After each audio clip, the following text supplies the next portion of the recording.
చేస్తే వర్క్ అనేది అయిందండి. మీరు ఒక్కసారి అబ్జర్వ్ చేస్తున్నారు కదా, చేసినట్టు కూడా మనకు 1% ఎక్కడ తెలుస్తలేదు. మీరు ఒక్కసారి లాస్ట్ వీడియో అబ్జర్వ్ చేయొచ్చు. లాస్ట్ వీడియోకి ఈ వీడియోకి మనం వర్క్ ఏం చేసినామంటే ఈ షూకి మొత్తం రౌండ్ స్టిచ్చింగ్ చేయడం జరుగుతుందండి. మీరు ఒక్కసారి అబ్జర్వ్ చేసుకోవచ్చు. చేసినట్టు కూడా మనకు 1% ఎక్కడ తెలుస్తలేదు.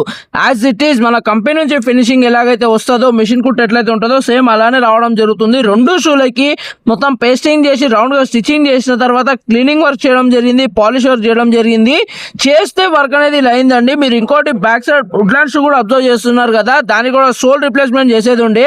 అయితే మనం ఏం చేసామంటే సోల్ మొత్తం రిమూవ్ చేసిన తర్వాత మనకు సైడ్స్ లో చిన్న చిన్న గ్యాప్స్ వస్తున్నాయండి. అయితే మనం ఏం చేసామంటే రెండు షూలకి సేమ్ గా కనపడేలాగా లెదర్ ప్యాచ్ వేయడం జరుగుతుంది. ప్లస్ సోల్ కూడా రీప్లేస్మెంట్ చేసి పేస్టింగ్ చేసిన తర్వాత రౌండ్ గా స్టిచ్చింగ్ చేయడం జరుగుతుందండి. మీరు ఒక్కసారి అబ్జర్వ్ చేయొచ్చు. చేసినట్టు కూడా మనకు 1% ఎక్కడా తెలుస్తలేదు.